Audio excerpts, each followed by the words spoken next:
میں نوجوانوں کو لون دوں گا، میں نوجوانوں کو اسمبلی بھیجوں گا، میں نوجوانوں کو نمائندگی دوں گا. تو نوجوان جو پڑھے لکھے نوجوان تھے وہ اس قافلے میں شامل ہو گئے اس امید کے ساتھ کہ وہ جو ہے ان کی مستقبل روشن نظر آ رہی تھی. آپ نے دیکھا گلگت بلتستان میں کہتا ہوں تو یہ مخالفت ڈکلیئر کرتے ہیں، یہ خود جب کوئی بات کرتے ہیں، جب ان پہ تنقید نہیں ہوتی ہے تو پھر جا کے اس پہ امپلیمنٹ بھی ہوتا ہے کہ تنقید سے پہلے بھی کوئی اچھا کام کیا جائے. تو نوجوان جو ہے نہ اسمبلی میں گئے، نوجوانوں کو نہ اسمبلی میں نہ کوئی چوکیدار کی پوسٹ ملی، نہ نوجوانوں کو روزگار ملا، نہ ہمیں 1,00,000 گھر ملے، نہ ہمیں 50,000 نوکریاں ملی. تو بتائے جو باتیں آپ نے کی تھی وہی باتیں ہم نے پبلک کو ڈیلیور کیا. تو ظاہر بات ہے کہ ہر آدمی کو ہر حساب سے انسان پکڑتا ہے. جسے ہم اپنے حلقے کی سیاست کرتے ہیں، جی بی کی سیاست کرتے ہیں، کہیں جاتے ہیں تو لوگ سوال کرتے ہیں آپ لوگ تو بڑی بڑی تقریریں کرتے تھے، نوجوانوں کا لون ہمیں کیوں نہیں ملتا، روزگار ہمیں کیوں نہیں ملتا، ماما چاچا کی رشتہ داری کو کیوں ترجیح جاتی ہے، ہمارا وڈیرا شاہی نظام کو انہوں نے فروغ دیا جو ہم اس کے خلاف تھے. تو مجھے یہ بتائے 126 دن دھرنے میں کنٹینر پہ جو ہم نے سنا تھا اس پہ سے 1% امپلیمنٹ نہیں ہوا ہے. تو میں کیسے خاموش رہ سکتا ہوں؟ کل میں نے اپنے حلقے کی سیاست کرنی ہے، کل میں نے لوگوں میں جانا ہے، میں نے کیا جواب دینا ہے؟ میں نے تو لوگوں کے ساتھ ہی زندگی جینی ہے. ہم نے تو عوام کے کام کے معیار کے مطابق ان سے بات کرنی تھی. گلگت بلتستان کے آپ نے دیکھا ایک ہمارا کارکن جو ہے اسپتال پہنچتا ہے، وزیر اعلیٰ کو ڈر لگتا ہے کہ کہیں نہ مرے، لے جا کے ایک چھوٹا سا عہدہ دیتے ہیں، اس کی عزت کی تذلیل ہوتی ہے. اور کچھ کوآرڈینیٹرز انہوں نے جو لیے ہیں، جو اپنے کیبنٹ میں جو لوگوں کا رکھا ہے، ان کا دور دور تک پی ٹی آئی سے واسطہ نہیں ہے. تو میرے ٹرانسپیرنسی کی بات کرنا میں ظلم سمجھتا ہوں. اور دیکھیں ایک شخص جی اب آپ نے بات کی، آپ بھی تحریک انصاف کے ہی حصہ تھے، تو آپ سمجھتے ہیں کہ اب عمران خان صاحب اپنے جو خواب دکھا رہے تھے جس کی آپ نے بات کی اس میں بالکل ناکام ہو چکے ہیں. ایک دوسری بات آپ نے کہا وزیر اعلیٰ کی نہیں چلتی یہاں، تو پھر یہ کن کی چلتی ہے؟ دیکھیں وزیر اعلیٰ دیکھیں ماضی میں بھی گزر چکے ہیں. آپ میں تمام پارٹیوں سے کسی کے ساتھ اختلاف ہے، وہ ہمارا ایک ذاتی اختلاف ہوگا، لیکن اگر حق کی آپ بات کریں گے تو مہدی شاہ صاحب وزیر اعلیٰ تھے، حفیظ الرحمان صاحب بھی وزیر اعلیٰ تھے، نگران بھی ہمارے وزیر اعلیٰ رہے ہیں. وہ کس طریقے سے ڈٹ کے جو ہے نا انہوں نے ہمارے گلگت بلتستان کو ڈیفینڈ کیا ہے. دیکھیں پیپلز پارٹی نے تھوڑا سا شناخت دیا، نون لیگ نے ہمیں تھوڑا سا شناخت دیا، پی ٹی آئی تو مکمل ہمیں پرومس دے رہی تھی. یہ جو وزیر اعلیٰ ہے، یہ جو وزیر اعلیٰ گلگت بلتستان ہے، اس کے ساتھ مخالفت ہی ہماری یہی ہے کہ اس کے منہ میں لقوہ پڑا ہوا سر، وہ بات نہیں کر سکتا ہے، کیونکہ ایک آدمی نومینیٹڈ ہوتا ہے پارٹی کا ورکر جو گراؤنڈ لیول سے اوپر تک سمجھتا ہے. یہ شخص ہے، اس کو حادثاتی چیف منسٹر بننے کی وجہ سے اس کو بہت ساری چیزوں کا پتہ نہیں ہے، اور اس کے ساتھ کیبنٹ میں کل کے لونڈے ہیں سر، کوئی سوبر انسان اس کے ساتھ نہیں ہے، گلی کوچوں کے لڑکے ہیں سر، گلی کوچوں کے لڑکے جو ہے چیف منسٹر جی بی کو چلا رہے ہیں. اس سے بڑی قیامت خیز منظر آپ کو کسی بھی حکومت میں نظر نہیں آئے گا. کیونکہ دیکھیں ایلیجیبل اور ٹرانسپیرنسی اور میرٹ کی بات تھی تو ہمارے پاس آپ حیران ہو جائیں گے، ہمارے پاس جو ورکر تھے وہ این جی او سیکٹر میں 5-6 لاکھ سیلریز چھوڑ کر، یونیورسٹیز کی اپنی پروفیسر کی ڈگریاں چھوڑ کر، پالیسی میکنگ ٹائپ کے جو لوگ تھے ان کو بالکل دیوار سے لگا کر جناب سیف اللہ نیازی کے سفارش سے کوئی آ گیا، کوئی عامر محمود کیانی کے گھر کے دروازے سے آ گیا، کوئی جناب علی بنی غازی کے کسی مالکی پالیسی کے گھر سے آ گیا. امتیاز صاحب آپ کہنا یہ چاہتے ہیں کہ پی ٹی آئی جس پہ سب کی امیدیں تھی اس میں بھی میرٹ کی پامالی ہوئی ہے اور پیرا شوٹرز آپ کے بقول ان کو لایا گیا ہے، یعنی یہ لوگ اپنے جو وعدے اور جو دعوے کرتے تھے اس میں یہ لوگ ناکام رہے ہیں آپ کے بقول؟ بالکل بھائی، بالکل ناکام ہو گئے ہیں. دیکھیں جب کوئی اچھا سا کام ہوتا ہے تو عوام کھانا کھاتی ہے، ان کو نظر آتا ہے اچھے کام کے سب نے اختلاف سے بالاتر ہو کے اپریشیٹ کرنا ہوتا. ان کا کوئی ایسا کام نہیں ہے. صحت کارڈ کا میں بتاؤں ذرا سر، صحت کارڈ کے بارے میں آپ کو میں بتاؤں. صحت کارڈ لانچ ہوا ہے. سعید صاحب یہ ابھی سعید صاحب نے گندم سبسڈی کے حوالے سے بھی انہوں نے بات کی اور یہ کہا یہ جا رہا ہے کہ تقریباً 1,70,000 میرے خیال سے بوریاں کٹ ہوئی ہے اس دفعہ. تو یہ گندم سبسڈی کے حوالے سے اور جو گندم کی جو شارٹیج ہوئی ہے اس اور جو ابھی جو کچھ چوری یا جس کی خبریں آ رہی ہے اس حوالے سے آپ کیا کہیں گے؟ دیکھیں ناصر صاحب، یہاں عجیب منطق ہے بولنے والے کو جرم قرار دیا جاتا ہے، خاموش بیٹھنے والے کو ڈگریاں دی جاتی ہے، اس کو ایوارڈ سے نوازا جاتا ہے، اس کو پریزیڈنشل ایوارڈ جیسا مقدس دیا جاتا ہے، ان کو نیشنل ایوارڈ سے نوازا جاتا ہے۔ گلگت بلتستان میں سب سے زیادہ جو کرپشن ہے وہ گندم کے اوپر ہی ہے۔ ہم زمانے عرصے سے اس کے اوپر دھرنے بھی لگائے، ہم نے بھوک ہڑتال بھی کیے، ہم نے ان ایشوز کے اوپر ہم نے بالکل آواز بھی بلند کیے ہیں۔ دیکھیں ان کے دور میں تو یہ ساری چیزیں نہیں ہوتی تھی، یہ اٹھا کے فوراً پچھلے والوں پہ ڈالتے ہیں۔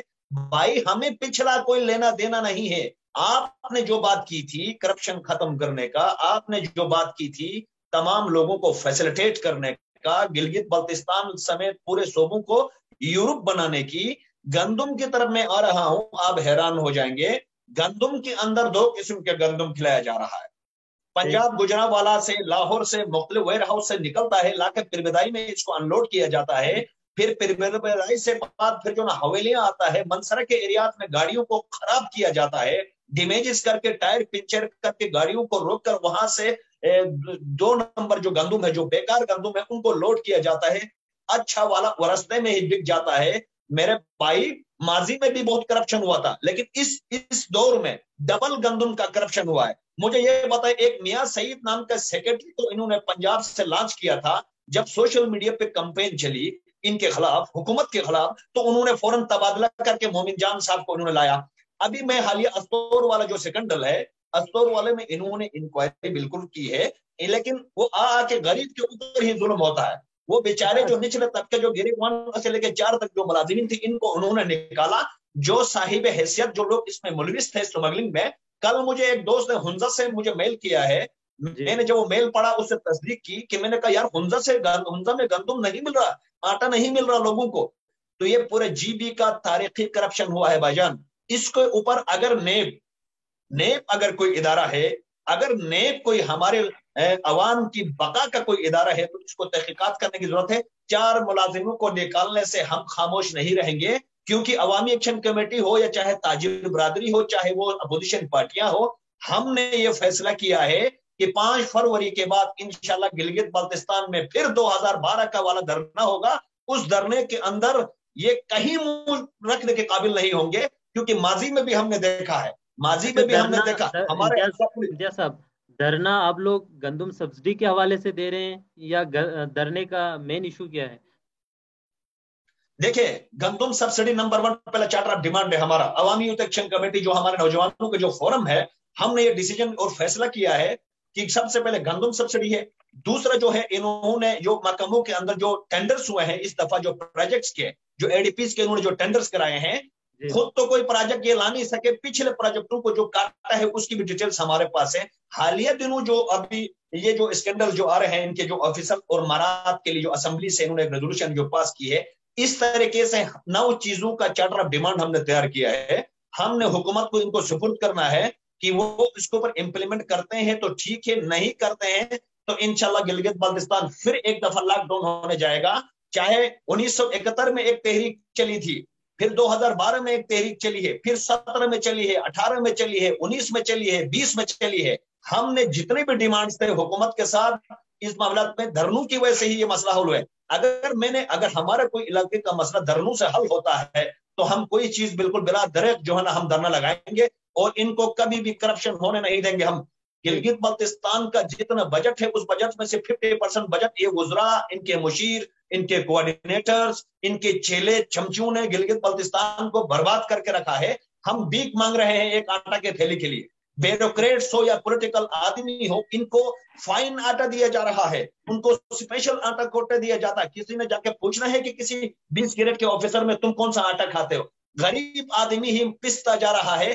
میری آپ کے پروگرام کے تھرو، ایک توسل سے پروگرام کے تھرو میری درخواست کروں گا میں گلگت بلتستان کے عوام سے، آؤ ایک دفعہ باہر نکلو، ایک ہی دفعہ باہر نکلے، اور تمام 73 سالہ جو ہمارا ظلم و ستم ہے اس کو ہم انشاءاللہ لے کے رہیں گے۔ کیونکہ دیکھیں ان سے بات کرو یہ تیار نہیں ہے، یہ ڈیبیٹ کے لیے آتے ہیں لیکن یہ بات آدھی کرتے ہیں، آدھی کر کے بھاگ جاتے ہیں۔ یار کل آپ نے بزدار صاحب کا سیکنڈل دیکھا کامران خان صاحب کے پروگرام کے ساتھ، بزدار جیسا وزیر اعلیٰ پنجاب کہتا ہے کہ جی مجھ سے میرے پسند کے سوالات کیا جائے۔ یہ دیکھیں عمران خان صاحب، دیکھیں آپ کی پارٹی میں ہو کیا رہا ہے، کچھ بھی نہیں ہو رہا۔ ہمارا ٹریڈ بند ہے سر، خنجرہ بارڈر ڈرائی پورٹ ہمارا بند ہے، ان کی نالائکی اور نااہلی یہاں سے پتہ چلتا ہے، یہ اٹھا کے پچھلے پارٹیوں کو ڈالتے ہیں، ہم پچھلے پارٹیوں کو دیکھنا نہیں چاہتے، عوام کو فیسلٹیٹ کرنے کی ضرورت ہے ناصر صاحب۔ آج یہ بدقسمتی سمجھے یا جو بھی ہمارے دوسرے سافٹ ویئر ایشو کی وجہ سے علی تاج صاحب بھی آئے تھے، لیکن اب وہ ترجمان وزیر اعلیٰ بھی اگر وہ بھی ہوتے تو شاید ادھر آپ لوگوں کے بہت سارے باتوں کا جواب وہ دے دیتے، لیکن وہ اس وقت نہیں۔ لیکن ابھی گلگت میں بھی لوڈ شیڈنگ کا مسئلہ ہے، تو اس حوالے سے ان کا کہنا تھا کہ 8 جنریٹر گلگت آ چکے ہیں، تو کیا اب یہ مسئلہ حل ہوا ہے یا یہ پروسیس کہاں پہنچا ہے؟ ناصر صاحب دیکھیے، ہم بڑے بدقسمت قسم کے لوگ ہیں، بدقسمت قسم کے لوگ، نالائق ٹائپ کے لوگ جو ہے ہم اسمبلیوں میں بیٹھتے ہیں، بعد میں ہمیں بھگتنا پڑتا ہے۔ میں ان سے حیران اس لیے ہوں، یہ جو پریس کانفرنس جو صاحبان کرتے ہیں، ان سے میڈیا یہ نہیں پوچھتی ہے کہ آپ نے 1.25 ارب روپے کے جنریٹرز جو ہے کرایہ پہ لایا، 1.25 ارب، 125 کروڑ روپے پر کرایہ کے جنریٹرز انہوں نے پنجاب سے لایا ہے، چلے ہوئے گھسے ہوئے، اسٹارٹ ہوتے ہی ایسے دھواں نکلتا ہے کہ جیسے کوئی بم بلاسٹ ہوا ہے جس میں 100-200 لوگ مرے ہو، بالکل تمام گاؤں دیہات اندھیرا بادل چھایا ہوتا ہے، ایسا لگتا ہے جیسے خلا سے پتہ نہیں کون سا دھواں پھینکا گیا ہے۔ جناب علی، ماحول کی آلودگی ایک الگ بات ہے بیماریوں پہ، دوسرا یہ جو ہے سب سے بڑا کرپشن ان جنریٹروں پہ ہوا ہے۔ میرے آپ کے پروگرام کے توسل سے میں یہ دیکھنا چاہتا ہوں، نیب سے یہ گزارش کرنا چاہتا ہوں، نیب سے اس کے اوپر کمیٹی بنانے کی آپ کو ضرورت نہیں ہے۔ یہ کتنے میں انہوں نے جو ہے نا پرچیز کر کے لائے ہیں، سالانہ ایگریمنٹ ان کی چیک کریں تو ہمارے پاس تقریباً کتنا میگا واٹ اس پیسوں سے بجلی جنریٹ ہو سکتی تھی ضلعوں میں، ٹھیک ہے نا؟ اس میں جو آپ کی بات درست ہے کہ اس پیسوں سے جنریٹ ہو سکتی تھی، لیکن چونکہ لوڈ شیڈنگ تو ابھی ہو رہی ہے، وقتی طور پہ انہوں نے لوڈ شیڈنگ کو ختم کرنے کے لیے، عوام کو فیسلیٹیٹ کرنے کے لیے، ان کے پاس، ان کے بقول، ان کے وزراء کے بقول، ان کے پاس یہی آپشن تھا جنریٹر لانا۔ کہتے ہیں کہ اس کے علاوہ ان کے پاس فوری طور پہ عوام کو ریلیف دینے کے لیے مزید آپشنز نہیں تھے۔